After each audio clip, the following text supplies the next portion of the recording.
conspiracy. We were all I'm glad you finally admitted. Good morning. I'd like to call this meeting to order. Today is Tuesday, June 17th, 2014. It's 9 a.m. We're at the Palm Coast Community Center for the regularly scheduled meeting of the Palm Coast City Council.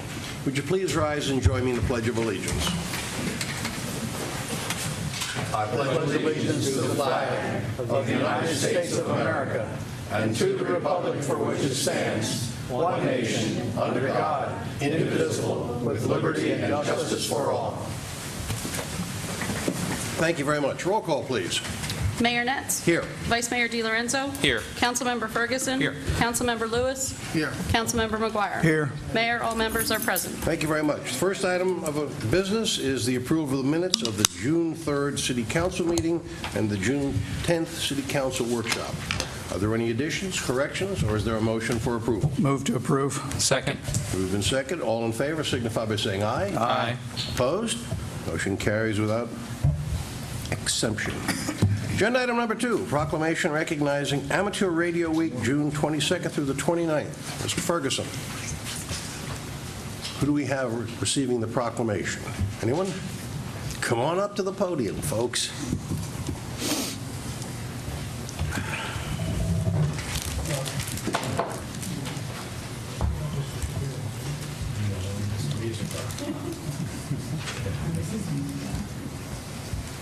Proclamation.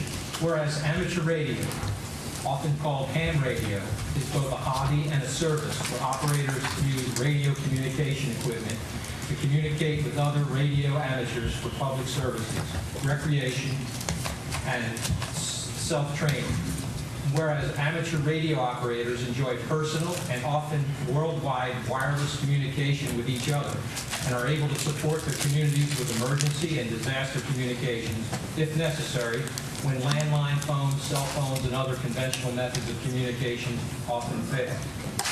Whereas an estimated 6 million people throughout the world are regularly involved in amateur radio, and amateur radio plays a significant role bridging people, societies, and countries by creating friendships and sharing ideas. And whereas the amateur radio operators of the Flagler Emergency Communications Association have generously and repeatedly donated their effort, energy, time, and equipment to alert residents regarding tornadoes, floods, hurricanes, wildfires, and other local emergencies by utilizing their abundant skills and training where or when wire lines and cell phones have failed. And whereas the City of Palm Coast appreciates the commitment of the amateur radio operators of the Flagler Emergency Communications Association for not only providing local emergency transmission services, but also global community communications in disasters such as the deadly Indonesian tsunami in 2004 and Hurricane Katrina in New Orleans in 2005. And whereas the radio amateurs of the Flagler Emergency Communication Association will participate in a 24-hour crisis simulation on American Radio Relay League Field Day on Saturday and Sunday, June 28 and 29, in order to practice their organizational and spontaneous skills. Now, therefore, be it proclaimed that the Palm Coast Mayor and City Council do hereby designate June 22nd through June 29, 2014 as Flagler Emergency Communications Association Week in the City of Palm Coast and ask all residents to recognize the importance of amateur radio operators during local emergencies for the health and safety of our community. Adopted this 17th day of June 2014, City of Palm Coast, Florida, John Netz, Mayor. Thank you very much. And you are, all of you, cordially invited to come down to watch the operation for Field Day, which is a 24-hour span, and is being held this year at the Flagler Beach EOC, which is the firehouse.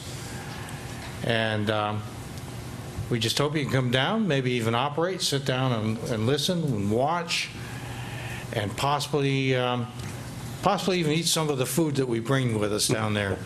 We have lots of food, lots of good food, and it's very friendly, and you can learn a lot And if you can, if you have grandchildren or children or know of any youngsters that are interested in the hobby, we sure would like to get some more interest in it. Bring them along too. We'll put them on the air. So I know my father got me interested in it, and all 76 years of my life, I've always been interested in electronics. Thank you all very much. Thank you for your service to our community.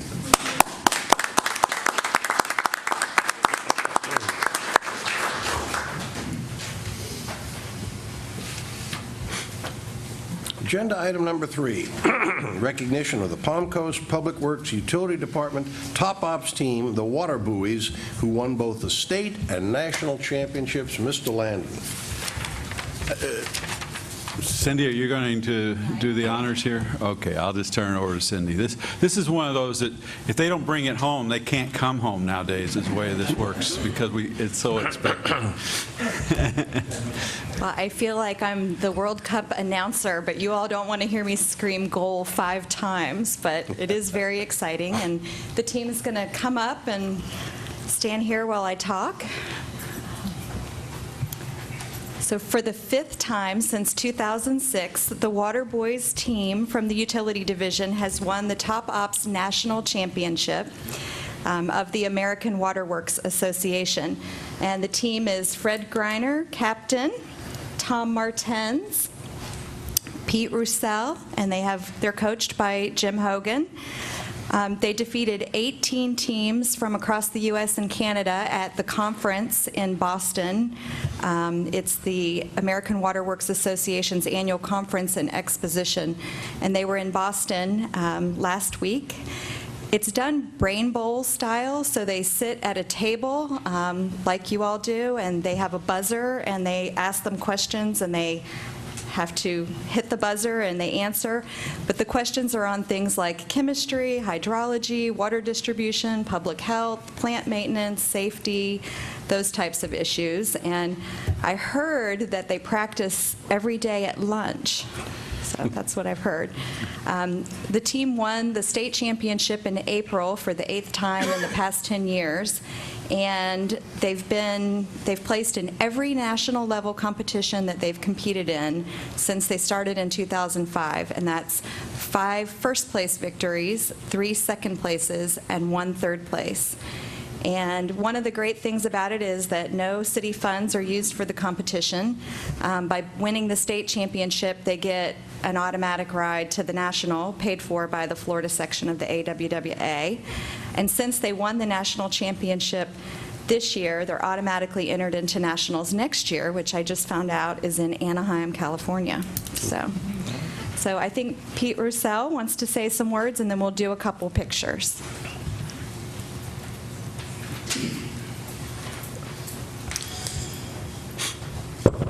On behalf of the Top Ops members, I want to express our appreciation and thanks to the city mayor and to the council. I would like to take a few moments and give you an update and an overview of what the Top Ops does, since our members have played a key role over this in the past several years. The Top Ops teams represents many national and international waterworks who are members of the American Waterworks Association. The rules for this competition are set by the American Waterworks Association. It starts with a regional competition, and the winning team will advance and go and compete at a national level in a national convention. To give you some idea of what it's all about, the competition is set up like a college bowl contest, one team competing against another. And in the nationals, it's 3 teams competing all at once with fast-paced questions being presented by the moderator. It's a race against the clock. It's also a process of elimination. The team with the best score wins. The questions are not trick questions or remote from water operations. Rather, they're questions that are developed from all phases of a water treatment process, from the entrance to the plant, to the delivery, to the final customer. The American Waterworks Association has established a Hall of Fame for the Top Ops, and I would be remiss in not telling you that The team that is representing the city of Palm Coast has been inducted into the hall as follows. 2005, which is a very important year for us because it's the first year that this team here had competed at a national level. 2005, competing against an average of 19 other teams, second place. 2006, first place. 2007, second place. 2008, first place. 2009, first place. 2010, third place.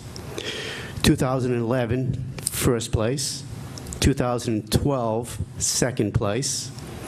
2013, we didn't make it. We had to pull ourselves up by our bootstraps in 2013.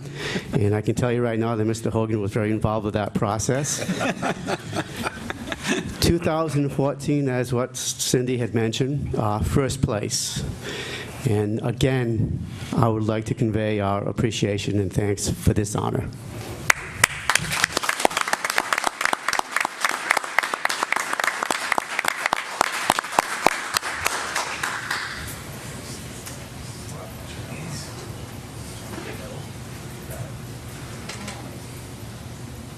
Take a few.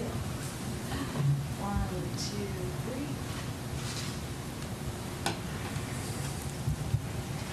1, 2, 3.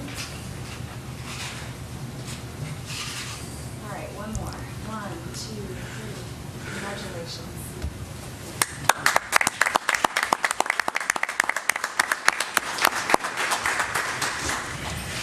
If you've had the opportunity to participate in our Citizens Academy, you've had an opportunity to go and take a look at the plant that these gentlemen operate.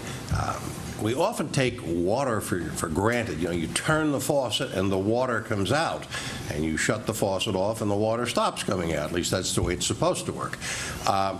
You'd be amazed at the technology, the tremendous amount of technology that there is on the other side of that water faucet. The distribution system, the collection, the purification, it is very, very highly technical and certainly something that we're all proud of. So, gentlemen, thanks again. Agenda item number 4, presentation update on overview of revenue sources. This is part of our annual budget preparation process. Mr. Landon? Yes, Chris Quinn is going to dazzle us. That's not his term, but with accounting terms now.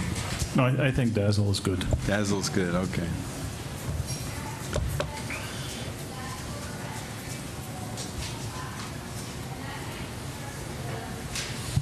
Good morning, Mayor and Council.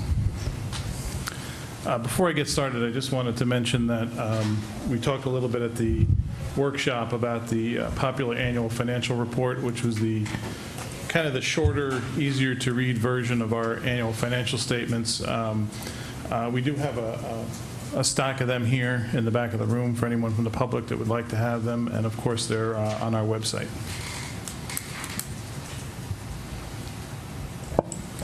When we take a look at our budget timeline, it's always interesting to note that our budget process really starts in January, ends in September, but really never ends. We just kind of keep on going from year to year with our quarterly evaluations.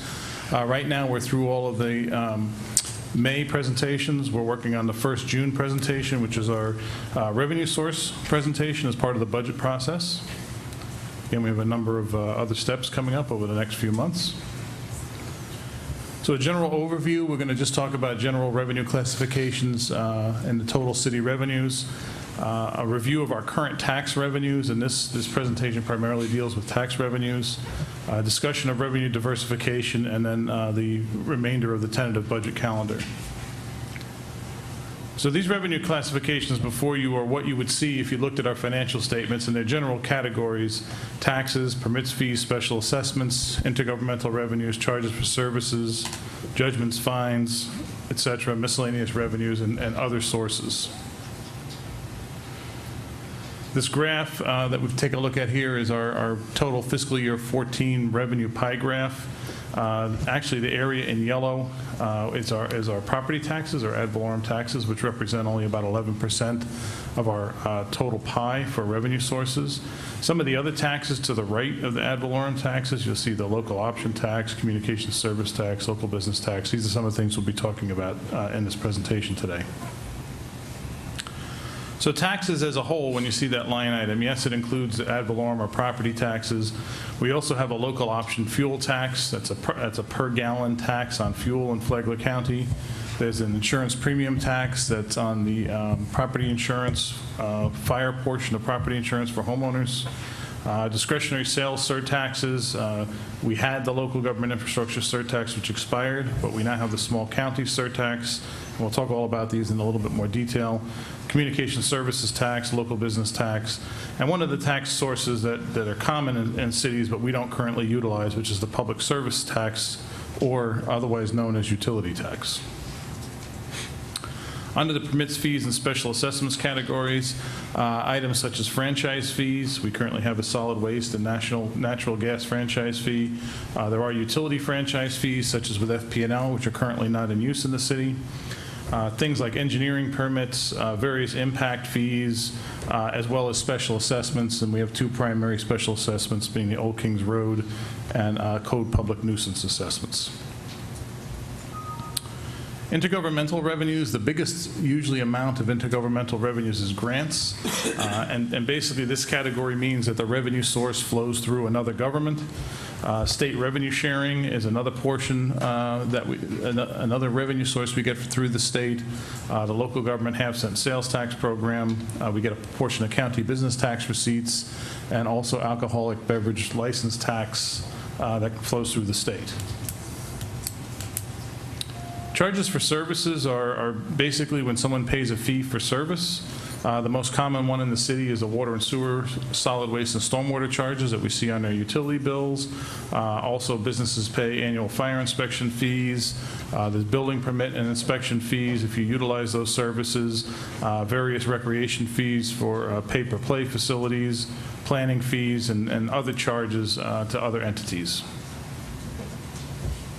Our judgments, fines, and forfeitures for most cities, this generally, unless you have a police department, a direct police department, this isn't a big line item for us. But we do get a portion of traffic citations that are issued by the various traffic citations issued by the sheriff's office, the red light camera violation, net revenues, as well as local ordinance violations that are handled through code enforcement. Some of the other revenue sources, interfund transfers are one of the ones. Two common interfund transfers that you see every year is a payment in lieu of taxes from the enterprise funds to the general fund, and as well as the tax increment transfer from the general fund to the CRA. Of course, there were other transfers for various other operating needs. Debt proceeds, which is a little different for government, that when you actually borrow money, the incoming funds from that borrowing is actually considered a revenue. It's different than in private sector. And that we have a number of other miscellaneous revenue sources. So the next part of the presentation that has to do with revenue diversification is one of the goals of the strategic action plan as set out by city councils to continue to look for ways to diversify and evaluate revenue sources for the city. And again, as a quick review, our non-property tax revenue sources, which include the small county surtax, which replaced the infrastructure surtax, as I mentioned earlier, the fuel tax, state revenue sharing, half-cent sales tax, and the communication services tax. The small county surtax, this is actually part of the 7% sales tax within the county. In the county, the 7% sales tax is made up of 6% that is collected by the state. Actually, all of it's collected by the state, but 6% goes to the state, 0.5% goes to the county and all the municipalities, and another 0.5% goes to the school board, and that's how we get the 7% local sales tax rate. This tax is actually controlled by Flagler County and distributed by a state formula. Our current use is this tax is going into our capital projects fund, and it's funding some of our recreation amenities and renovations and improvements, such as the Long Creek Nature Preserve, the upcoming Holland Park improvements, and the future community center renovations. This graph is a graph of the historical collections over the past few years, with 2014 being projected. It's a little bit misleading in that the first 2 years was the local infrastructure surtax, where the city got a larger portion of that 0.5%. 2013 was kind of a conversion year. 2014 is our first full year of the small county surtax, and based on the state formula, we actually get a smaller portion of that than we did with the infrastructure surtax. The local option fuel tax, the county governments are authorized to levy up to 6 cents on every gallon of motor fuel sold within the county. Currently, 6 cents is levied in Flagler County. The city does receive a portion of that. It's based on an interlocal agreement that takes into account road miles and also population. There is a restriction on this revenue that it must be used for transportation expenditures, and it's currently allocated to our Streets Improvement Fund and works on projects such as the bridge rehab, any of our parkway beautification, street resurfacing, intersection turn lane improvements, anything of that nature. And again, this revenue source is starting to decline over time. What we're finding is that, in general, as fuel efficiency of cars continues to improve, alternative fuels come into play, electric cars come into play, and people just not traveling like they used to travel, the actual receipts from the fuel tax continues to slowly decrease.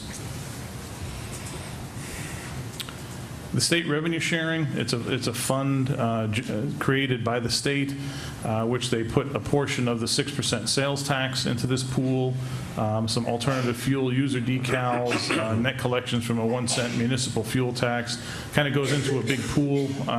The state controls this pool. They distribute it based on a state formula. There's actually 2 portions of the pool. There's a portion that specifically relates to fuel tax collections, and that percentage can vary from year to year. We refer to that as portion B. That has to be used for transportation expenditures, and indeed is deposited into our Streets Improvement Fund.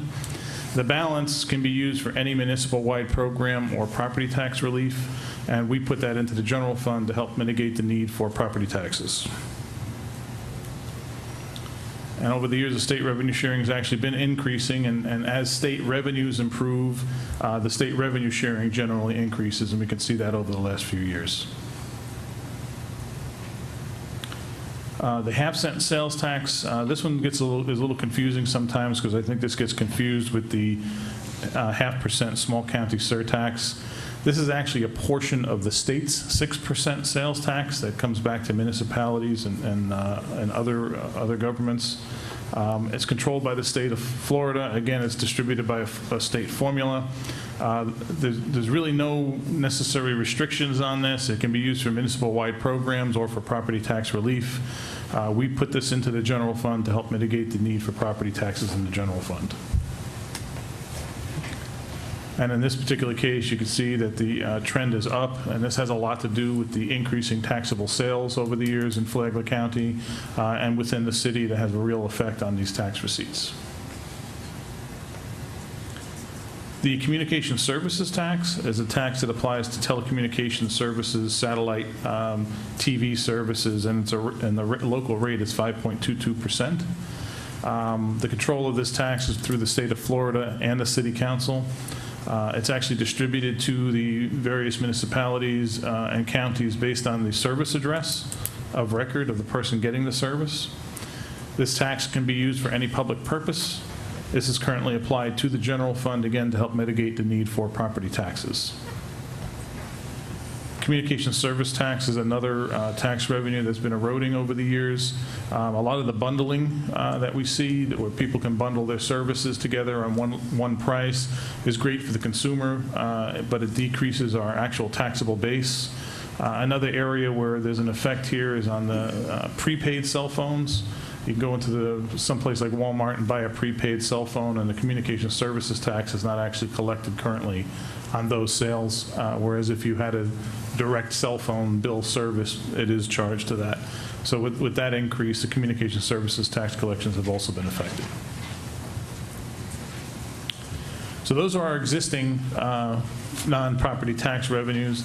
I wanted to talk about three other options that are out there that you see in a lot of different cities. The first is franchise fees. As I mentioned earlier, we do have a natural gas franchise fee with TECO, a solid waste franchise fee currently with Waste Pro. There are two additional franchise fees which are not utilized here in the city. One is electric and one is water. As an example, when we talk to FP&L about how electric franchise fees works, essentially the charge is about 6%, which is kind of an industry standard charge. FPL passes those costs on to the customers. Based on the information we received from FP&L a couple of years ago in terms of revenues generated within the city, if we were to charge a 6% franchise fee, it would generate about $3.8 million annually in revenues to the city. This revenue source, one of the benefits of it is at the sole discretion of City Council in both the amount that's charged and the use. One of the other interesting parts about any kind of utility FPL-related fees is that a larger portion of the actual fee would be paid by commercial businesses. You can see at the very bottom, based on the franchise fees, if something like this were enacted, residents would pay 74% of the burden and commercial would pay 26% of the burden, versus residential paying 83% of the burden of property taxes currently. And we'll be digging a little bit more deeper into that in our next presentation next week. Special assessments is another area. There's a lot of cities, a lot of discussion in the press about fire assessments. And what fire assessments are is a fixed annual amount that's usually charged on a property tax bill separate from the property taxes that's used to offset the costs of the fire department related to fire protection. Any assessment amount is determined by City Council. Again, they're usually collected through the property tax bills, and it's just a way to try to match services provided directly to the person who's benefiting from it or the property that's benefiting from it, and to kind of give some relief to general property tax revenues. And the third revenue diversification option, again, is the public service or the utility tax. This tax is usually charged on electric, natural gas, propane, and water services. The state allows a tax of up to 10%. City Council has a lot of, again, discretion here and a lot of control here. They would set any rate up to 10%, and also the use would be determined by City Council as to what it would be used for. The tax itself is added similar to a sales tax to any of the utility bills that it's applied to. Based on the FPL revenue estimates that we received a couple of years ago, a 10% public service tax would generate approximately $4 million annually to the city in additional revenues or new revenues. One of the interesting things about the public service or utility tax is POMCOS is very unique in that we don't have one. When we looked at all the municipalities within the state, a little over 81% of them had some form of the public service tax. In our area here, all the cities in our area, almost all of them are at the maximum of the 10%, including the other cities here within Flagler County, Flagler Beach and Bunnell. DeLand, which is our closest similar sized city, has a full electric and water franchise fee. Daytona has utility tax. Daytona has it also, but they have an interesting formula to determine what that tax is. St. Augustine has an 8% electric public service utility tax. So just a quick summary when we talk about revenue diversification. The key with this diversification, with the discussions, is that there's a much higher level control of this revenue source by City Council. Currently, the only tax revenue source City Council has any control over directly is the property taxes. All the other tax revenue sources that we looked at, the City Council may have some input on it, but for the most part, it's either controlled by the county or the state. By having other revenue sources, we can decrease reliance on property taxes, change the burden of who is actually paying for those taxes to give some relief to the residents. because it could become a more equitable distribution of the tax burden. Commercial would maybe pick up a little higher percentage of it. Sometimes, in some cases, the visitors might pay a little bit more than the residents, depending on the tax source. And those are primarily the reasons why we would look at some of those diversification options. So with that, the balance of our budget schedule going here over the next 60-plus days. The next workshop on the 24th, we'll be talking specifically about the property tax primer and discussions about property taxes. In July 8th, we'll have our first full budget workshop on the general fund with the target of setting the proposed millage rate on the 15th business meeting. And then we'll continue on after that with additional budget workshops for all the other funds and functions of the city. Finalizing with the final proposed budget to City Council on August 26th. And then in September, tentatively on the 3rd and 17th would be the hearings for the final millage rate and final budget adoption. Any questions? Council questions? Thank you very much. Thank you. Agenda item number 5, presentation on welcome wagon email. Mr. Landon. When I saw the title yesterday, I said, we really got the word welcome wagon in there. I think that is interesting. City Council, part of your strategic action plan, asked us to take a look at how we can get information out to new residents. The day someone knocked on your door and said, welcome to Palm Coast, is long gone. That just doesn't happen in today's world. But people still need to know some of the critical things as far as trash pickup and how do you sign up for utilities, et cetera. So our staff in today's world took a little different approach than most communities do, and Cindy is here to highlight what we've rolled out, and I think you will be just as impressed as I was with their creative approach to saying hello and getting information out to people. Cindy, take it from here. All right. Good morning. Good morning. Well, when we started to look into what it would take to create sort of a welcome package to give to new residents, we did some research and discovered that we have about 10,000 new accounts each year. And so it would really be cost prohibitive to give out items so much, bags or printed materials. So we started looking at how we could use technology to make this a more effective process. And what we ended up doing is creating an automated, customized email that when new customers come in and sign up, they provide their email address, and it creates for customer service an email. So I just want to show you an example of,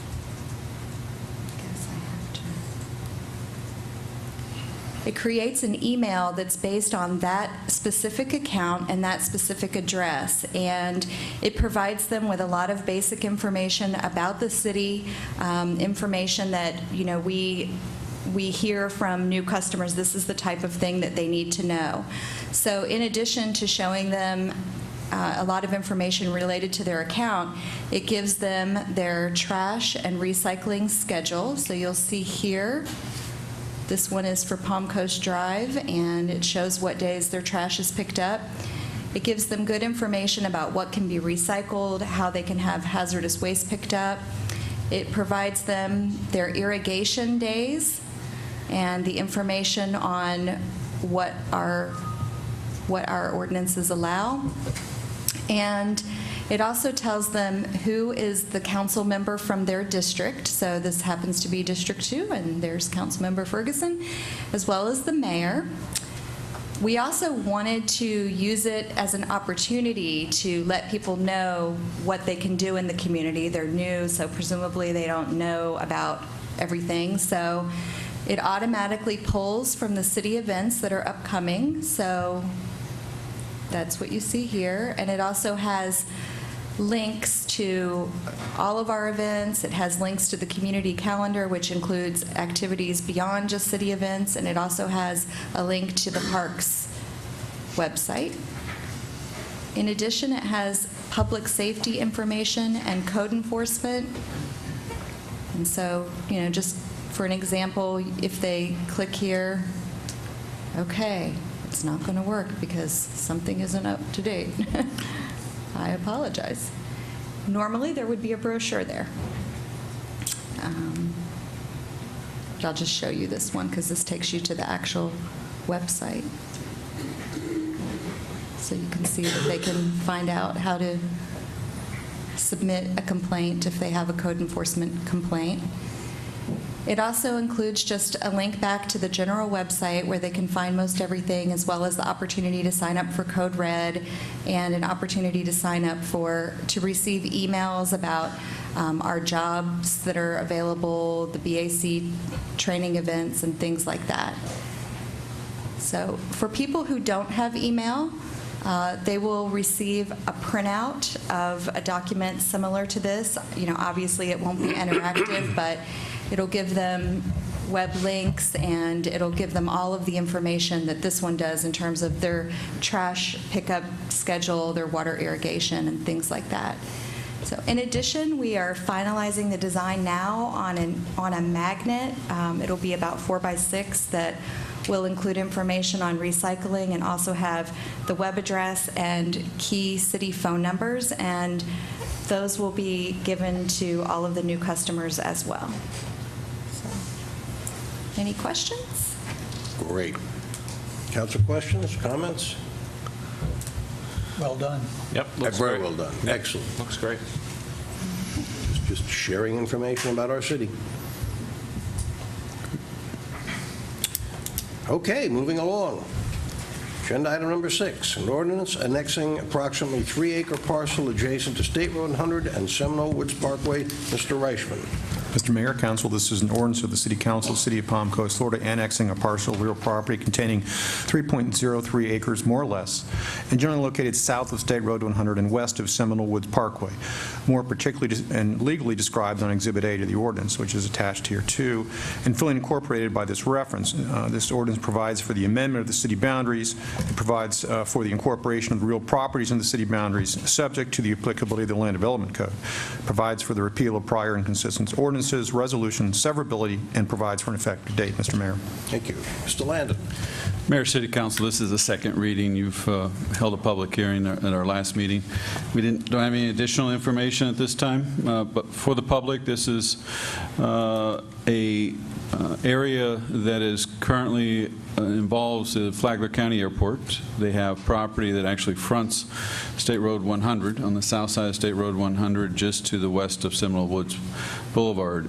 They have an agreement to tie that together with the property, the commercial property right at the corner, to make it more usable.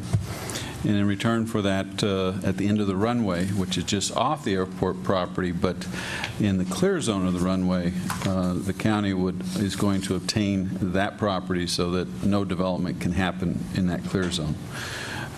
Your agreement, the City Council has agreed in the past not to require the airport property to be annexed. However, the commercial development along State Road 100 is proposed to be within Palm Coast, as most of it is. And this is kind of consistent with that, so that the commercial property comes into Palm Coast and the airport property stays in unincorporated Flagler County. And this is a final reading that accomplishes that. Our staff is here to answer any additional questions.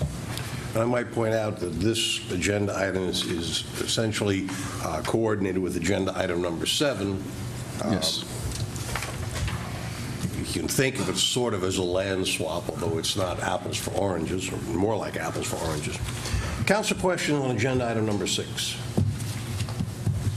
Sir. Seeing none, we'll open the meeting to the public. Anyone from the public wish to be heard on agenda item number 6? Seeing no one approach the podium, we'll close the public portion of the meeting. Back to council.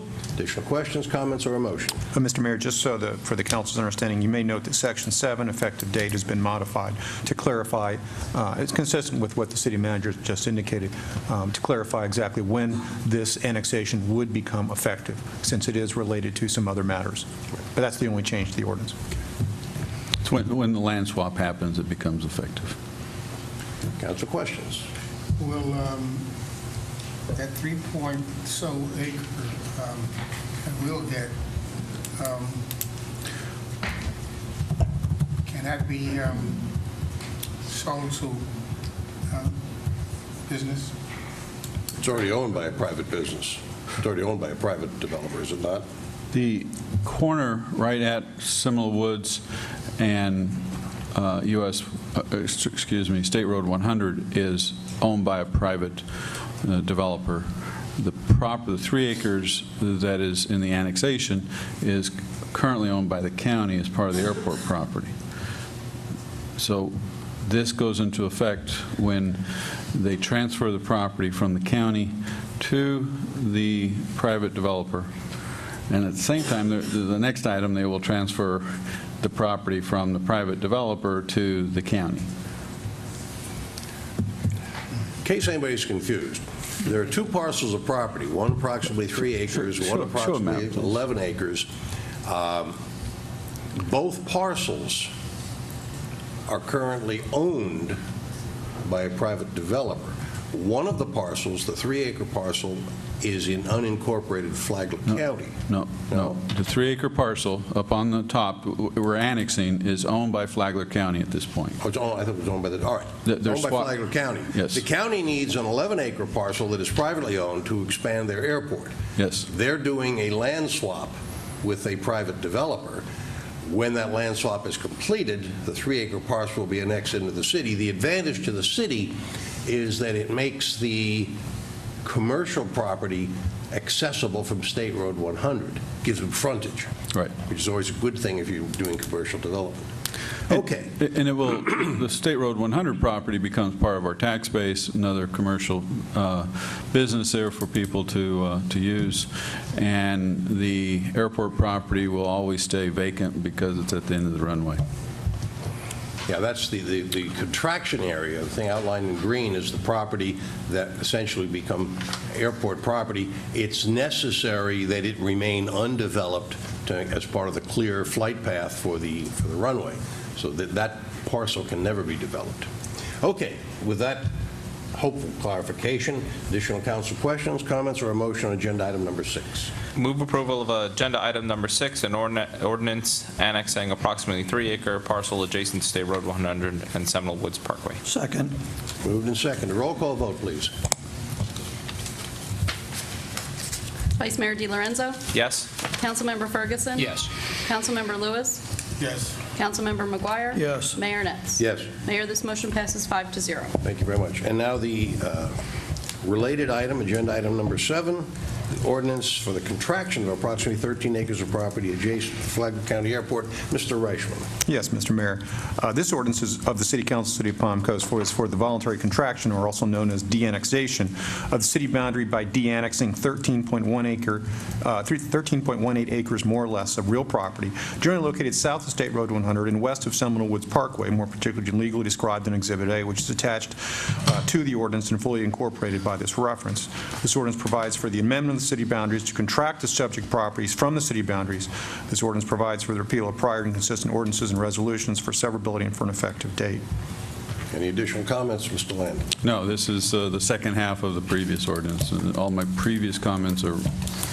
Council questions. Mr. Ferguson. I just had a thought that I was wondering if we had data on the net effect of the tax rolls as a result of taking these 2 actions. I assume that it's a net plus based on commercial. It's definitely a net plus but exactly what, we don't know until the commercial structure is built and what the value of that is. Until that time, it would be a net wash, or might there be a lower amount of based on the acreage? You're asking to speculate because the 3 acres is in the county, which means there is no tax value at all, and exactly what that would be.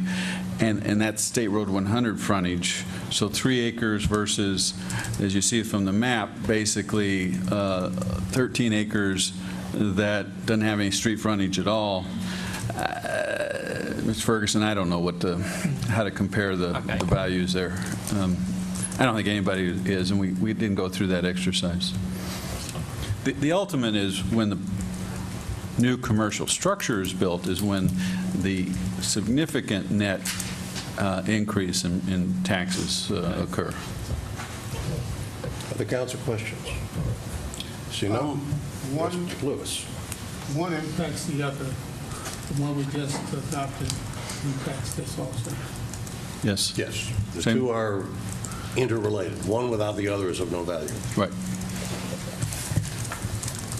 Any other council questions? Seeing no, open the meeting to public. Any from the public wish to be heard on agenda item number 7? Seeing no one approach the podium, we'll close the public portion of the meeting. Go back to council. Additional questions, comments, or a motion? Move to approve ordinance for the contraction of approximately 13 acres of property adjacent to the Flagler County Airport. Second. Moved and seconded. Roll call vote, please. Vice Mayor DiLorenzo? Yes. Councilmember Ferguson? Yes. Councilmember Lewis? Yes. Councilmember McGuire? Yes. Mayor Ness? Yes. Mayor, this motion passes 5-0. Thank you very much. Agenda item number 8, an ordinance amending the official zoning map, 4.78 plus or minus acres from general office to general commercial to McCormick Drive. Mr. Reichman. Mr. Mayor, this is an ordinance of the City Council of the City of Palm Coast, Florida, providing for the amendment of the official zoning map as established in Section 2.06 of the City of Palm Coast Unified Land Development Code, amending the official zoning map for 2 McCormick Drive, being a portion of Tract 11, Block B of the Bunnell Development Company subdivision recorded in Map Book 1, page 1.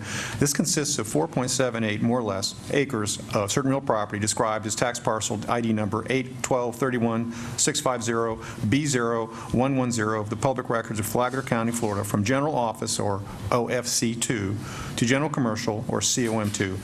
This ordinance provides for conflicts for severability and providing for an effective date. Mr. Mayor, this is second reading. It's a quasi-judicial hearing.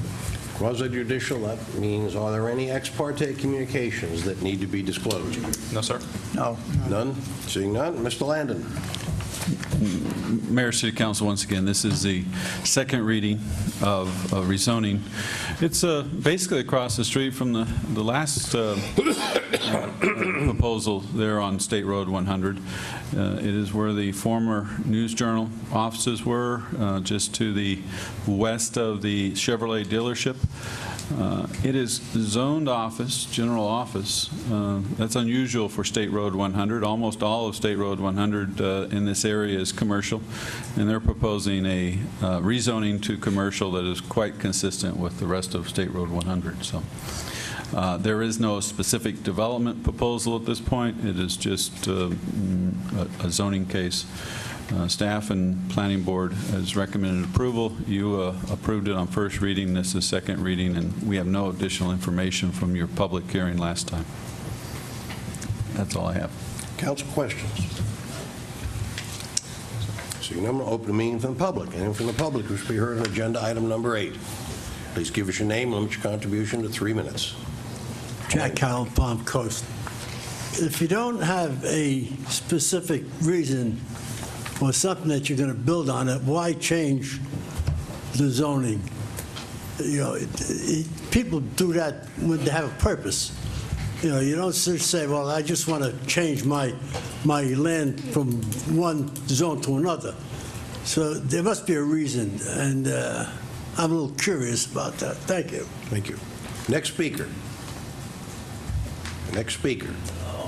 So you don't approach the podium. We'll close the public portion meeting, go back to council. Mr. Landon, why make a change in advance of a specific development proposal? Well, there's a variety of reasons, but you know, the zoning is what gives you the framework as to how your property may be developed. And based on what we know right now, we have many commercial businesses interested in building on State Road 100. But as soon as they see the zoning on this property, they move on because it says office, and office will not allow for the retail-type commercial business. So in order for this vacant property to be marketable as for commercial, they have to first get the zoning. After the zoning, and then there's a couple additional steps they have to go through. One of them is the site plan, and at that time is when they have to have those specifics as exactly what the project is, and that's where we outline parking and setbacks and all those details. Then the last step Kind of the last two steps would be platting, which is strictly a technical process of establishing easements and property lines and creating that public record exactly where the property lines and all those easements are. So the first step before this is the comprehensive plan, and the comprehensive plan kind of calls for what ideally we would like to see the area be. In this case, it obviously is proposed for commercial. So this is just one of those steps, but it is the step that does not require any specific development at this time. Yeah, Mr. Lannon, I think a more direct answer to what Mr. Carroll's asking is, this is not something the city council sat down one day and said, gee, let's rezone this. This is in response to a request by the owner of the property through Beebe and Associates. They are requesting us to rezone it. This is not an action that we originated. That is absolutely correct. And I was just trying to describe the reason is I think he's probably getting inquiries about the property. You're sitting too close to Reichman. No, you go on and on and on about it. We've closed the public portioning. Additional council questions, comments, or a motion? Move to approve. Second. Moved and seconded. Roll call vote, please. Vice Mayor DiLorenzo. Yes. Councilmember Ferguson. Yes. Councilmember Lewis. Yes. Councilmember McGuire. Yes. Mayor Ness. Yes. Mayor, this motion passes 5-0. Thank you very much. This brings us to the consent agenda, items 9 through 14. We typically ask if council members want to remove anything from the consent agenda for a specific discussion, but prior to that, I'd like to open the meeting to see if anyone from the public wishes to comment on agenda items 9 through 14 that might induce a council member to remove it for further discussion. Anyone from the... Anyone wish to speak on agenda item? 10. Number 10. 1-0. Okay. We'll remove agenda item 10. I believe there's a resident that'd like to speak on 12. You're asking to remove agenda item 12? Sure. Okay, we'll remove agenda items 10 and 12. Any further removals? Close the public portion of the meeting. At this point, come back to council. Discussion on 9, 11, 13, and 14. Move to approve. Second. Moved and seconded. All in favor signify by saying aye. Aye. Aye. Opposed? Motion carries without objection. Agenda item number 10, a resolution approving the interlocal agreement creating the River to Sea Transportation Planning Organization. Mr. Landa, want to comment on this one? Yeah, I'm going to ask Mr. Reichman to move away first, okay, so I don't In case it's contagious. Because this has been going on for years. This is a result of Palm Coast growing and becoming a designated urbanized area by the U.S. Census. When they designated us as an urbanized area, they actually combined us as to one urbanized area with the Daytona Beach area. So all of the urbanized area south of us in Volusia County that's surrounding Daytona Beach, we are now part of officially that urbanized area. The Department of Transportation and other federal and state agencies require that the urbanized areas, which have now become a metropolitan area, coordinate their transportation needs so that, you know, if you have highways, that they are coordinated and don't stop at political boundaries. And so by law, we are required to join the Metropolitan Planning Organization, which in Volusia County, it's called the Transportation Planning Organization because they only focus on transportation.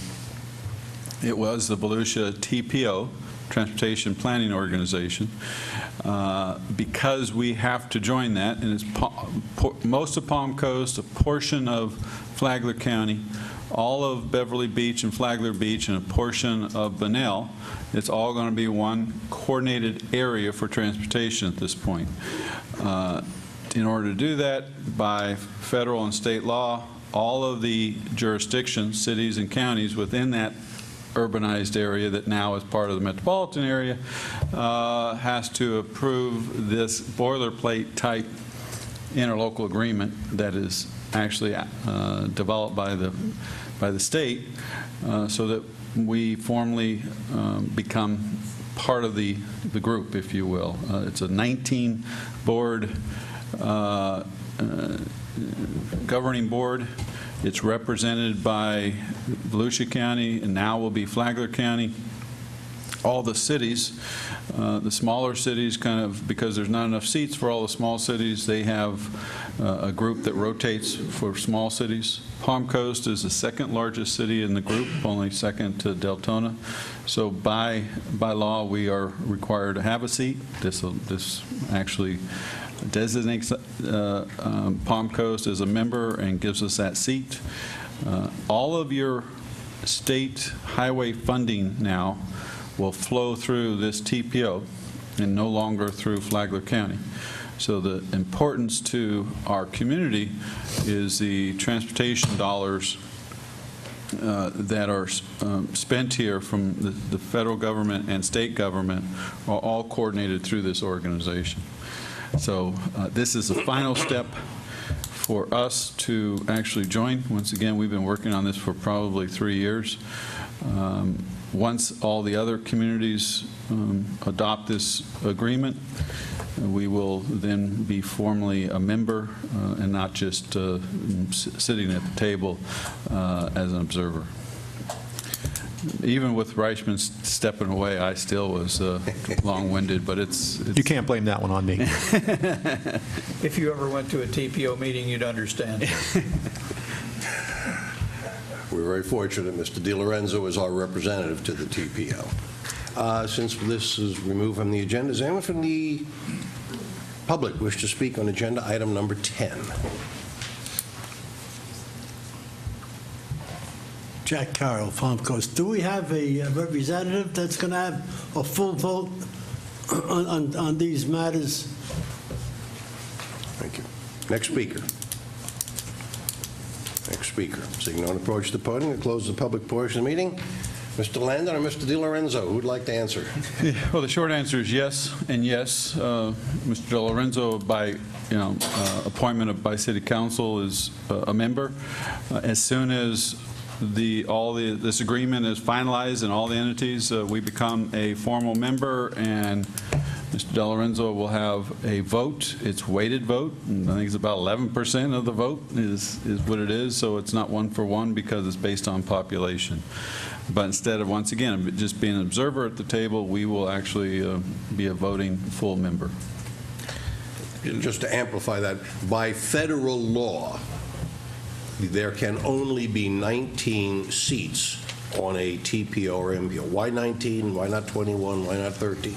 Who knows? But they decided it was 19. If you add up all the entities that are part of this metropolitan planning organization or transportation planning organization, the number far exceeds 19. So the smaller cities, like Flagler Beach, Bunnell, and so on, and Beverly Beach, they form a small cities coalition that the group has 1 vote and 1 seat.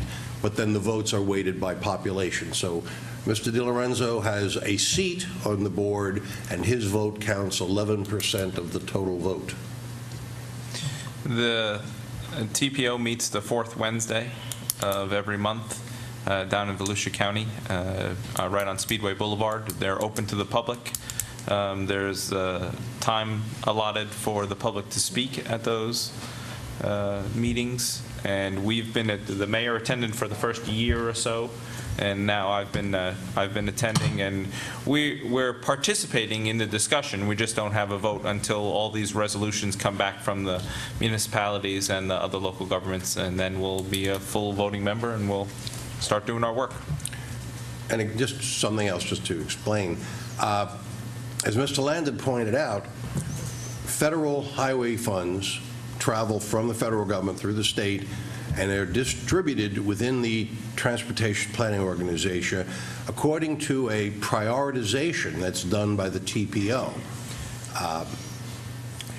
One of our concerns early on was that the TPO had its own priority list of projects that were obviously all within Volusia County, well, not all, because Beverly Beach and Flagler Beach were members, but the vast majority were within Volusia County.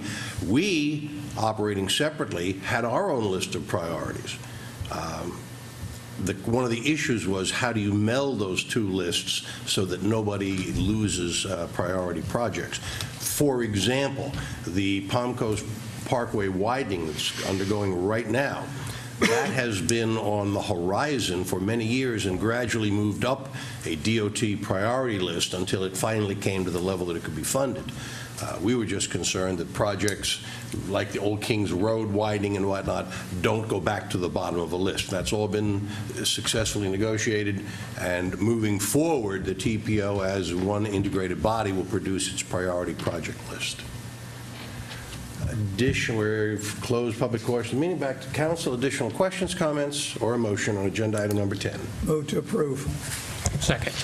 Moved and seconded. All in favor? Aye. Opposed? Motion carries without objection. Agenda item number 12, a resolution approving piggybacking the Florida Sheriff's Association contract with Boulevard Tire Center to purchase tires for the city fleet. Mr. Landon. This is a standard piggyback contract. In other words, the State Sheriff's Association, which is very common, does a lot of bidding of large quantities of items, including in this case tires. And cities and counties lots of times will use that purchasing power to then contract with those companies that win those bids at the state level. Boulevard Tire has a presence here in Flagler County, so it's also a local company. It is for our fleet fund to replace tires as needed. The amount we're projecting for the rest of this year is $40,000, but it's on an as-needed basis. It's no specific number of tires we're purchasing at this time. Hopefully that explains what this is. Council questions? And I believe the resident is going to come up and ask the question himself, but I think the crux of what he would like to know is what opportunities did Palm Coast businesses have in this bid or in other types of bids like this? With the anticipation of that question, let's open the meeting to the public, and for the public wish to be heard on agenda item number 12. Please give us your name, limit your contribution to 3 minutes. John Erpelding, our section. I spoke with Mr. D'Alessandro earlier, and my concern is that the tax dollars that come from the citizens of the city of Palm Coast should be spent, if possible, on businesses in the city of Palm Coast. Now, I understand that, possibly like Boulevard, and you also go into Bunnell for, auto parts. I can understand where maybe Boulevard makes a cheaper bid, but I think it should be somewhere along the lines of like a Major League Baseball team. We should take that bid and go back to our local business and give our local business the opportunity to at least match that low bid.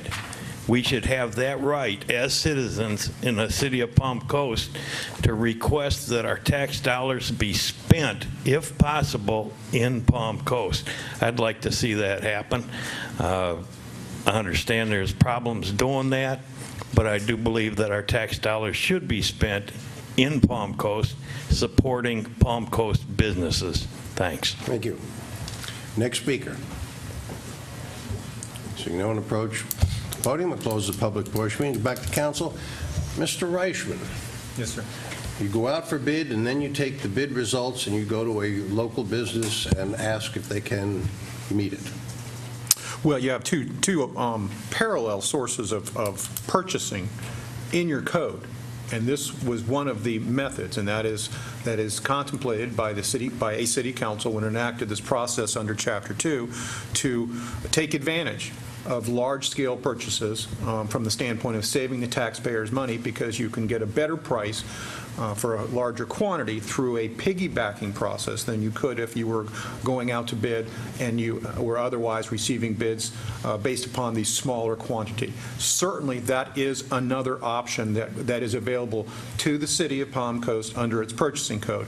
In this situation, there would have simply been an RFQ put out, and the city would have received responses to that request an RFP, request for proposal for prices, and I would imagine that normally the responses that you get to an RFP for this type of matter would cost the taxpayers more money than the amounts that come back, or the amount that the city is going to be paying under this piggybacking process. But they're parallel, and there is not a process. Once you do the piggyback, you don't then put that amount on the street. It's not like you go from one car dealership to another car dealership and say, I can buy this Elantra for this price, will you give me a better price? Once you enter into the bidding process, are you not then obligated to take the low bid? You can reject all bids if you go through the bidding process and start over again. Start over again with another bidding process? Correct. Yes. Right. And I'd like something I might point out, and the gentleman is not incorrect. This is an issue on a balancing scale. You always want to support local businesses to the extent that you can, but at the same time, you want to spend taxpayers' dollars as judiciously as possible.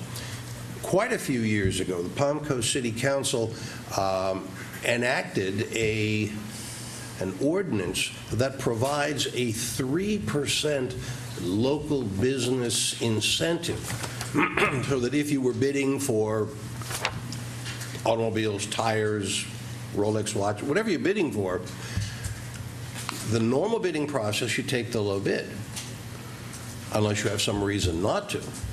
What we've done is said that we will provide local business with a 3% edge, that if you're within 3% of the next of the lowest bid, then you would qualify for that bid.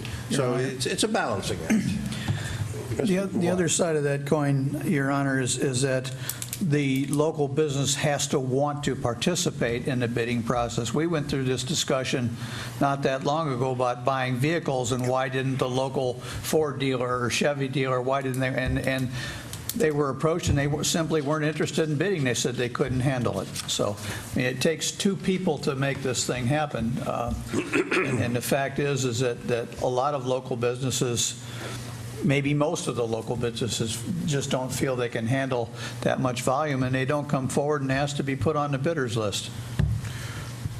If I could just add that this is the best of both worlds, because this is what we consider to be a local business. In other words, there is a Boulevard Tire Center here in Flagler County, and they got the statewide bid, which gives you that buying power, lower price, but yet we actually deal with a local dealership right here. So we're buying these tires here locally from the local dealer. But at a statewide type price. Our experience is when something like this, if we went to individual tire stores, they can't touch the price because it's just the volume bidding, and that's why we do this. And there's always that balance. Yes, try to buy local, but on the other hand, we're supposed to be prudent with the tax dollars and not spend money on something that's a higher price when we could have gotten a better price. So there's always that balance, and the mayor described how we try to address that balance or that challenge of what's more important, buying local or reducing your costs. Okay. Close the public. Additional council questions, comments, or a motion on agenda item number 12? Move approval of agenda item number 12, a resolution approving piggybacking the Florida Sheriff's Association contract with Boulevard Tire Center to purchase tires for the city's fleet. Second. Moved and second. All in favor signify by saying aye. Aye. Opposed? Motion carries that objection. This brings us to this brings us to the public participation portion of the meeting. This is the opportunity for the public to speak on any item not on today's agenda. Please approach the podium, give us your name, limit your contribution to 3 minutes. John Erpelding, Palm Coast, our section again. I'd just like to take a moment to recognize and say thank you to the group of men, and I'm assuming women, who were out this past week policing our streets and byways. I saw groups of them, and I don't know whether they were elks or what they were, but they were out there picking up trash along Belle Terre, picking up trash along Pine Lakes, and I'm sure they were probably along many other of our streets. I would just like to recognize and say thank you to those people who are out picking up trash.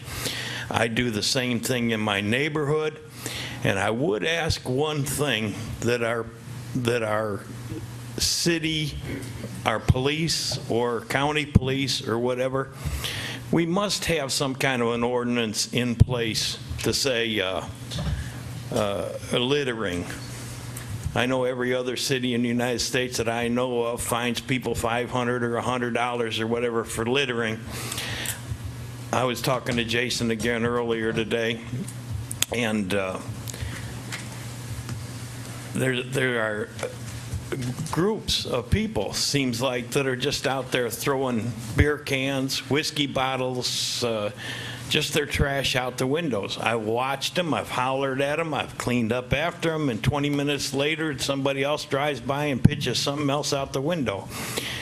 We seem to worry about where all our money is coming from and where it's being spent, and seems to me like all those people throwing those bags of trash out their windows would love to contribute $500 per bag to the coffers in the city of Palm Coast, and I'd like to see a little bit of enforcement along those lines. But last, again, just saying thank you to the people who were out there cleaning up our streets. Thanks. Thank you, sir. Next speaker.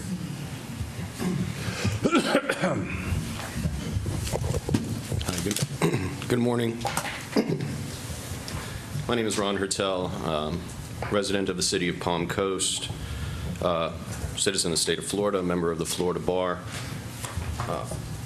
On Thursday of last week, the Supreme Court of Florida issued a decision, a case named Masson versus Aventura, consolidated with another case, Orlando versus Udawichenko. That case states that all citations issued via the use of a red light camera by municipal code enforcement prior to July 1, 2010 was an illegal use of municipal power. Since prior to July 1, 2010, those matters were preempted by state law. I have a question that's just basically in three parts. First, what is the opinion that the city has regarding the effect of the Masson case as to those citations issued prior to July 1, 2010? Two, does the city have any plans on returning any of those funds fined due to the red light camera infractions? And three, if so, what procedure does the city intend to implement for the return of those funds? Thank you. Can we get you an answer to that question? Next speaker.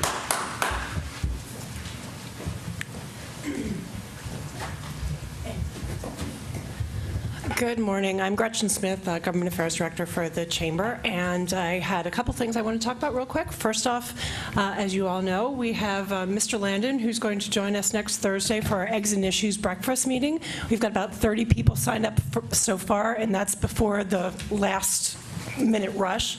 So we're really excited to have him come and speak. And again, that meeting is going to be the 26th at 8 a.m. at Hilton Garden Inn, and you can call the chamber if anyone here would like to come. In addition to that, excuse me, wanted to let you all know that we have two voter forums. We call them Flagler Votes forums coming up. One's going to be before the primary on August 4th. That's going to be from 6 to 9 p.m. at the Hilton Garden Inn. And another one is going to be before the general election. That's going to be October 14th, same place. And we're going to be inviting all the candidates to attend.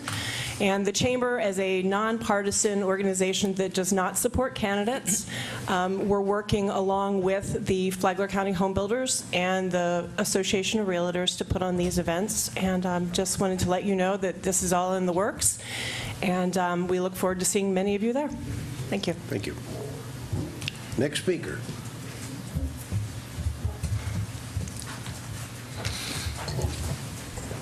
How you doing? Carmichael McMillan. I have some questions. These are not my questions. These are questions from members of our online community who want to get rid of the cameras. As this gentleman said, that the law allowing the red light cameras prior to, there was no legal authority for the cameras prior to July 1st, 2010. Our members would like to know, how do they get their money back? What procedures are you going to put in place for that? Number two, will they get interest on their money? Okay. The next question is by those members who are a little bit more upset. Will the city subject itself to the same punitive measures as it placed on the citizens? Meaning, if you don't pay in 60 days, do they get $100 extra? If this matter goes to court and you lose, do they get almost triple the money? That's pretty much what they've been asking. Thank you for letting me speak. Thank you. Next speaker. Seeing no one approach the podium, we'll close the public portion of the meeting. Come back to council. Thank you for recognizing those people that participate in our Adopt a Road program. There are a number of local organizations that assist us. As far as anti-littering, we, like every city, do have anti-littering ordinances. The difficulty, of course, is enforcing them. It's unlikely, although certainly not impossible, for somebody to throw a bag of garbage out the window with a sheriff's deputy following them on the road. And I would certainly hope that if that does happen, they get pulled over and they get whatever the fine is. But in the meantime, thank you very much to all those people who participate in our cleanup program. Mr. Mayor, can I add one thing? Mr. DiLorenzo. Well, I want to thank Mr. Erpeldi because he puts his money where his mouth is. I have seen him picking up trash in my mother's neighborhood. And I think I've thanked him once before personally, but he deserves credit as well. He takes care of his neighborhood and makes sure it's nice and clean. Very good. The other issue is the issue of red light cameras. Mr. Reichman, what is the opinion of the city? What are the plans for a rebate? What are the procedures for the refunds? Would you care to comment at this point? Sure, Mr. Mayor, Council. As has been stated by one of the speakers last week, there was a decision that was issued and rendered by the Florida Supreme Court. And as some of you may remember, for the audience, that decision percolated up to the Florida Supreme Court out of two decisions, two conflicting or competing decisions from two courts to courts of appeal. They're called district courts of appeal. One was involving the city of Orlando, as was mentioned. The other was involving the city of Aventura. And those two district courts, which render opinions based upon a series of opinions by different judges in each area, both came down on opposite sides of basically this question, and that is the procedures that were used and enacted by local governments before 2010, as the lawyers call it, before the pre-Mark Wendell Act was passed in 2010, which included the city of Palm Coast. Were those procedures preempted by state law? In particular, Chapter 316 and/or Chapter 318 of the Florida statutes, which deal with traffic enforcement. Those are the statutes that are state statutes dealing with traffic enforcement.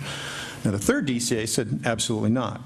That home rule allowed local governments to be able to enforce traffic on their own roads as specifically authorized by a specific section in Chapter 316.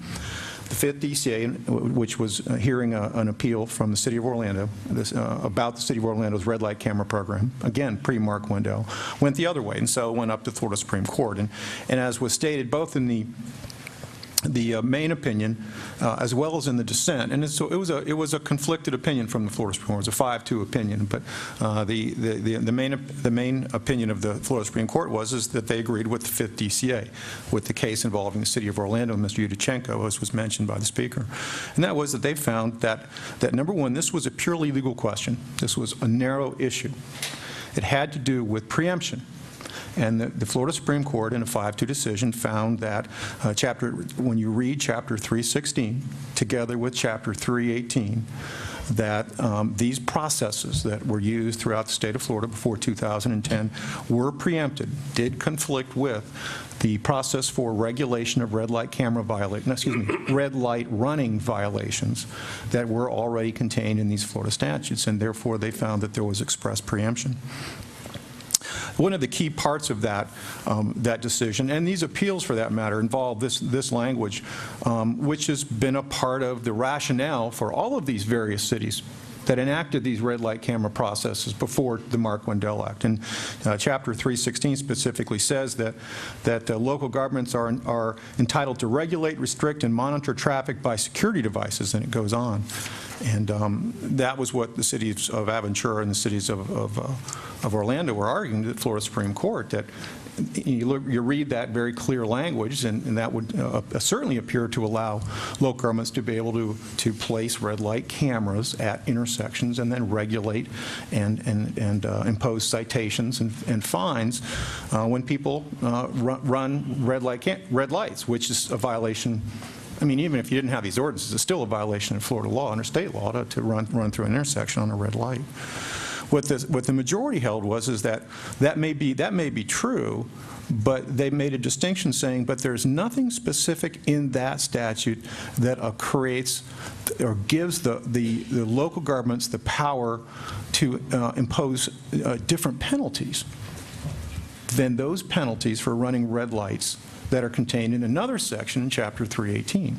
So they read 316 and 318 together and said that while the cities, counties, may have been able to put in red light cameras, they couldn't create a separate system for enforcement. And that was the rationale. That was the basis for the court's opinion. Now, of course, the dissent felt that was in direct conflict with prior precedent, Florida Supreme Court precedent, in the case of Thomas, and found that the two folks, the two lawyers, judges, Supreme Court judges in the dissent, felt that was a misinterpretation of precedent and existing law and overreaching of an interpretation on the doctrine of preemption. So that's what that court opinion says. How does it affect us? How does it affect the city of Orlando and the city of Aventura? Well, that decision creates precedent on the issue, one of the defenses. Let me say that again. It creates precedent, creates binding law on one of the defenses that the city of Orlando has relied upon in defense of the case that was brought by Mr. Yudichenko. It provides precedent and a binding legal impact on one of the defenses that has been raised by the city of Aventura in defense of that case that was brought. But it does not dispose of those cases, nor is it dispositive of the lawsuit that is pending against the city of Palm Coast that was filed in 2010, based upon basically the same exact methodology and theory of liability that the city of Orlando and the city of Aventura face. For example, already the city of Orlando, as well as some other jurisdictions, have publicly announced that they still maintain that they have other valid defenses to these lawsuits, including but not limited to the fact that these lawsuits assert, but have not yet been granted, class certification. Let me talk about that for a second. Tickets are given to individuals. These, traffic citations in 2008, 2009, 2010, whatever, were issued to individuals. So each individual paid some amount of money or appealed it or didn't pay it or got out of it or whatever. Each case is different. The lawsuits that are filed against the city of Aventura and the city of Orlando and the city of Palm Coast were brought by one individual, one person that got one ticket. And in order for that lawsuit to make economic sense or to have any real impact, they ask for a judge for the court to create a class of similarly situated ticket receivers, if you will, simply put. And in the city of Orlando specifically, that court, and this is still the ruling of that court, is that there was not a valid class. There is no class certification in the city of Orlando. There's no class certification in the city of Aventura. And there's other jurisdictions that are in the same situation, including but not limited to the city of Palm Coast. There's no class certification here. And there was a court order in the city of Orlando in that lawsuit that very specifically made a factual determination that the plaintiff in that case would not be able to state a set of facts that would be entitled that one ticket receiver to create a class. So yes, there is a precedent coming out of the Florida Supreme Court, but it would impact that one case, that one individual, that one ticket.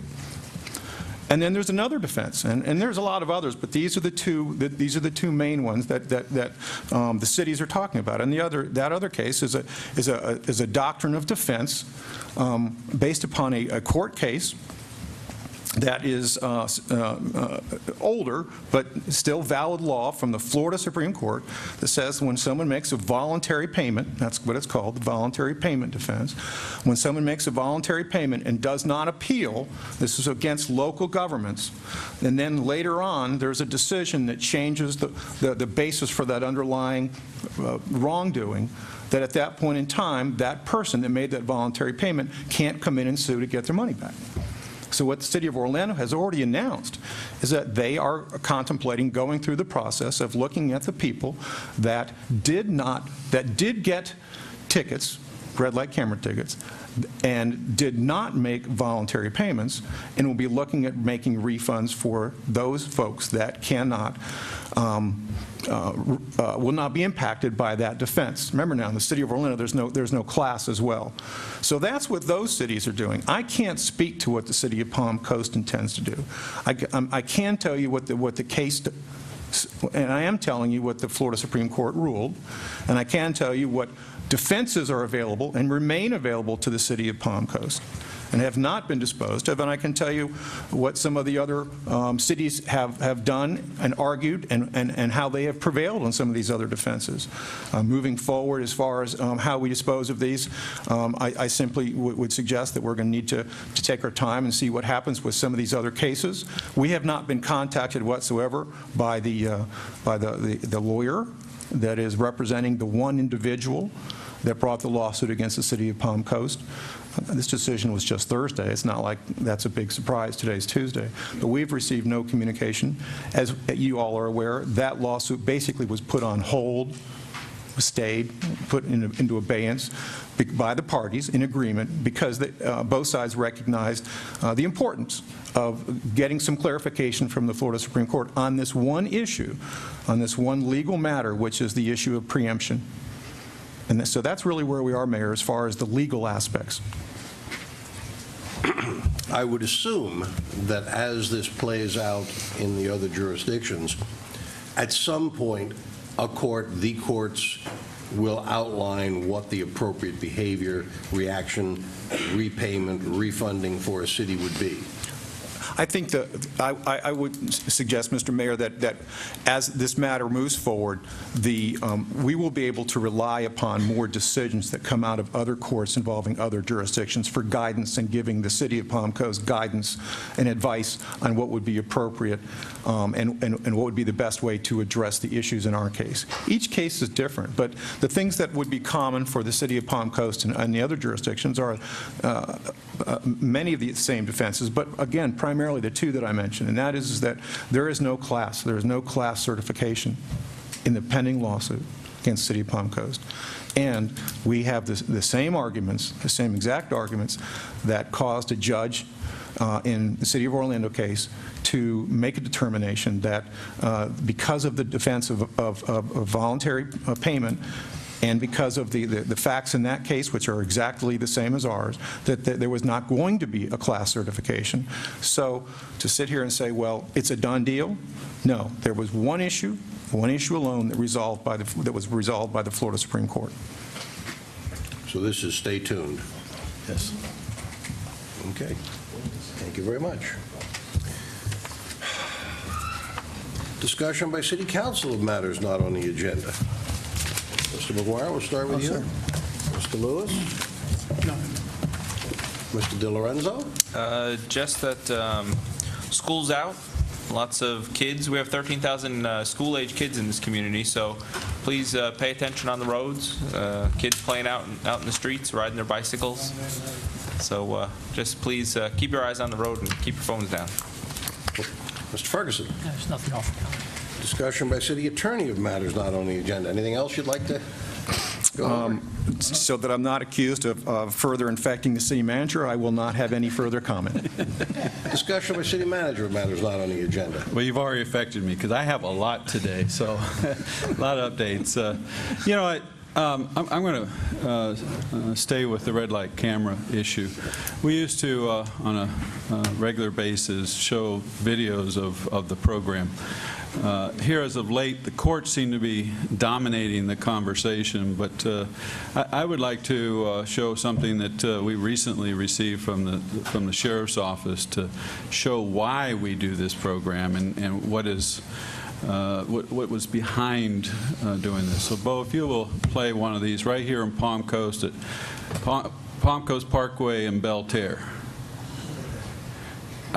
People would be amazed as to how many times we see those type of incidences all the time. In this case, the driver was not at fault. The driver actually did not run a red light, but the bicyclist did. And we have dozens and dozens of these every month that we see.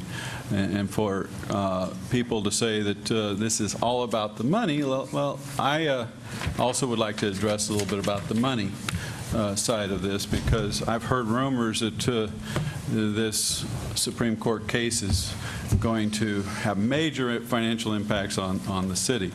The fact of it is it will have very little to no impact that our community will feel as a result of this, if, and that's still a big if, we have to reimburse any of the citations prior to July 2010.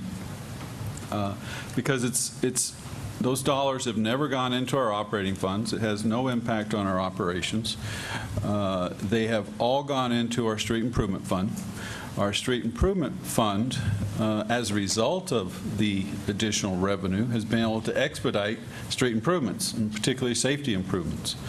And we had plans for changing out all our street signs to meet ADA requirements. We had plans to upgrade and repair our guardrails. We had plans to do intersection improvements, additional striping. And as a result of revenue from the red light camera program, we expedited those. We got those things done ahead of schedule. But it's all in our 5-year capital improvement plan. And in this particular capital improvement plan, it's our street improvement fund. This year, our revenue in the street improvement fund is about $10 million. That's misleading as far as being consistent year in and year out, because this is where our grant dollars, such as Palm Coast Parkway, goes into. So a lot of those funds are actually restricted to those given projects. Our general revenue in general, not general fund, but the revenue that's not restricted, that's at the discretion of City Council, is about $2.5 to $3 million a year. So if we have to reimburse, and that's still an if, it would come out of this fund where the dollars went into initially, and it would be a matter of adjusting that 5-year capital improvement fund. A good example is that we have tried to do a bridge rehab project every other year. We are right now under construction with a bridge on Palm Harbor Parkway. It's about completed. But we also have in our capital improvement plan for next year an additional bridge rehab, 2 back-to-back.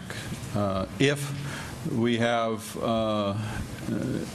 financial impact as a result of this court case, then that bridge rehab will be delayed. We'll be basically back to normal schedule.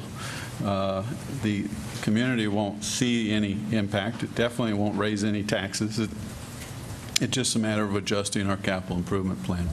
And we will, as the ending fund balance this year, a good example is over $2 million in that fund.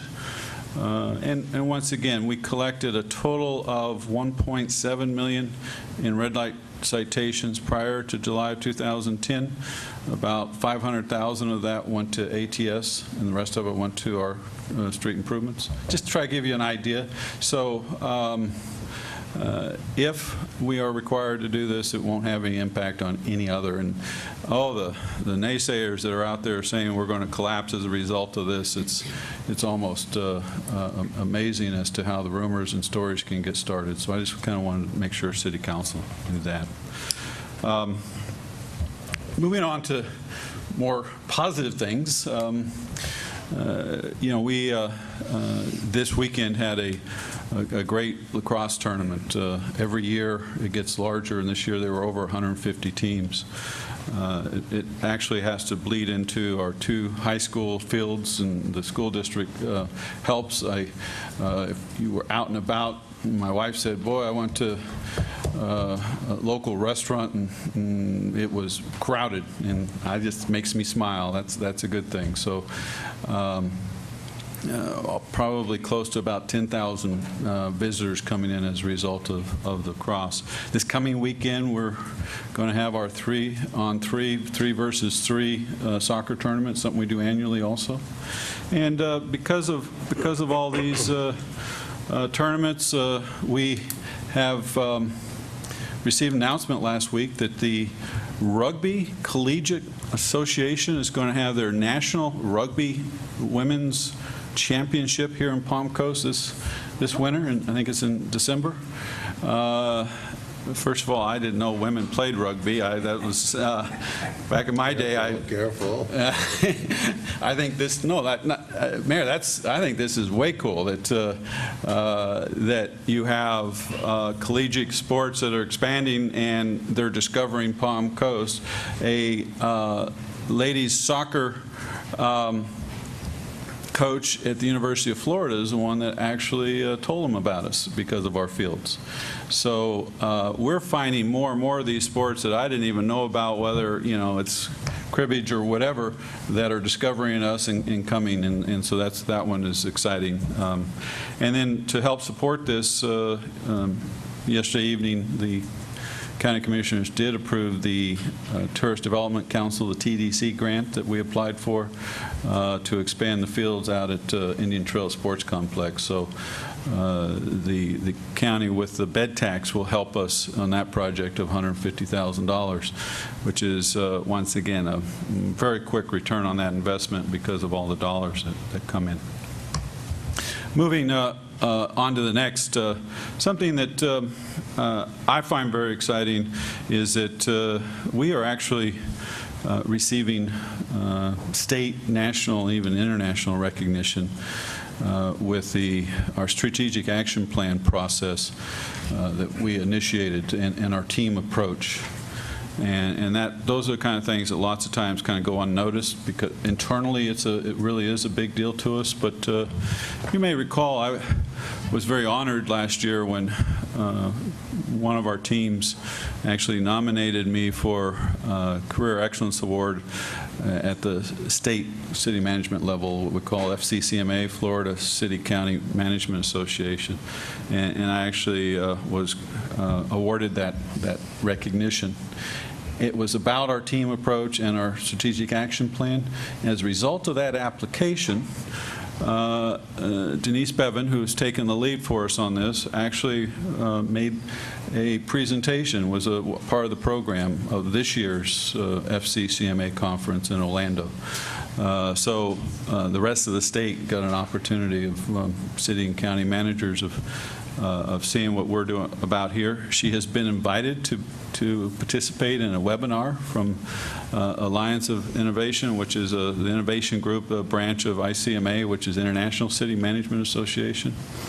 And then in August, the ICMA professional magazine called PM Magazine, Professional Management Magazine, we will be featured in that magazine as a result of our strategic action plan and teamwork. And then lastly, they just kept recognizing us, and Denise has been asked to come to speak at the international conference for city management in September in Charlotte, North Carolina this year. So big deal, in my opinion, of how what we do here sometimes kind of take for granted. Actually, the state and the country is recognizing quite unique, and I think good to recognize that publicly, that the teams are doing a great job. You see it with finance and the things we've been working and expanding a lot of those programs, but it's not just that, it's that whole strategic action plan. Next is big rumor or discussion about, are we going to have to move twice before we move into the new City Hall?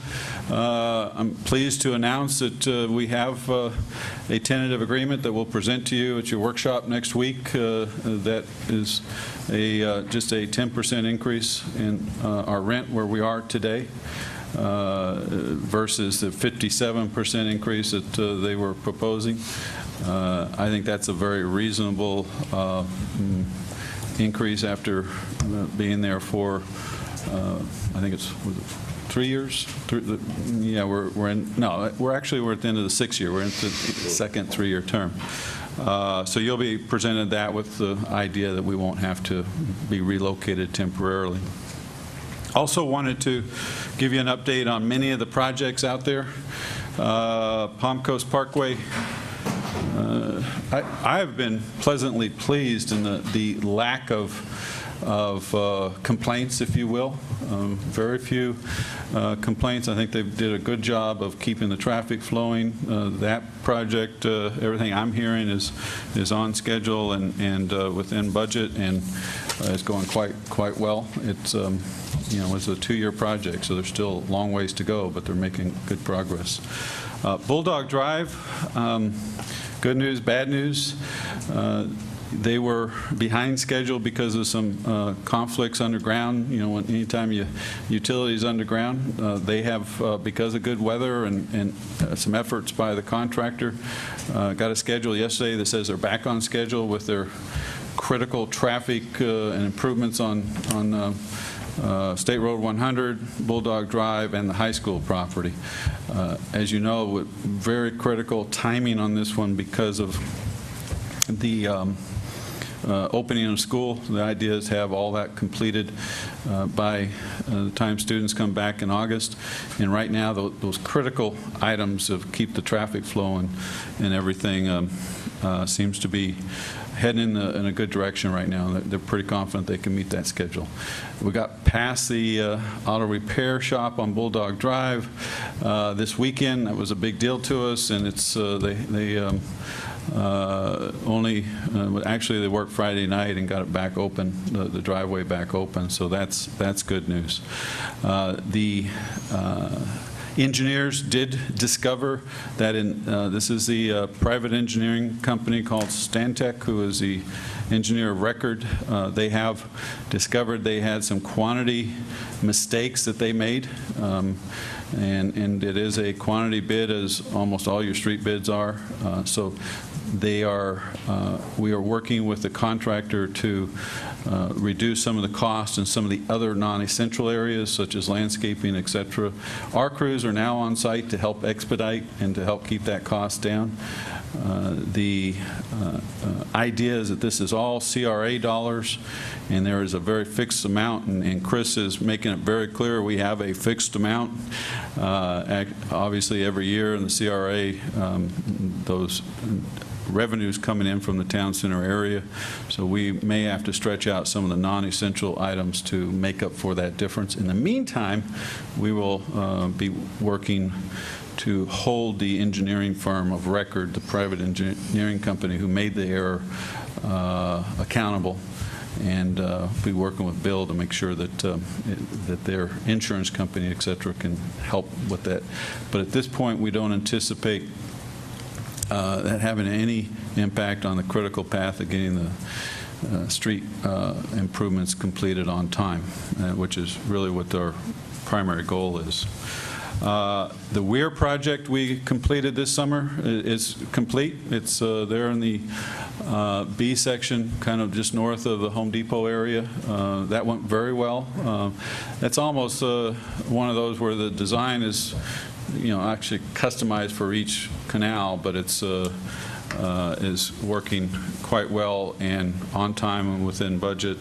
Our bridge rehab project is coming right along, should be finished shortly. There on Palm Harbor Parkway by the Yacht Club. And then Long Creek Nature Preserve coming along quite well. They've got a lot of the boardwalk done, the fishing pier, the canoe kayak launch. Still have a ways to go on that. Weather and wet muck slowed that down, but they're making good progress at this time.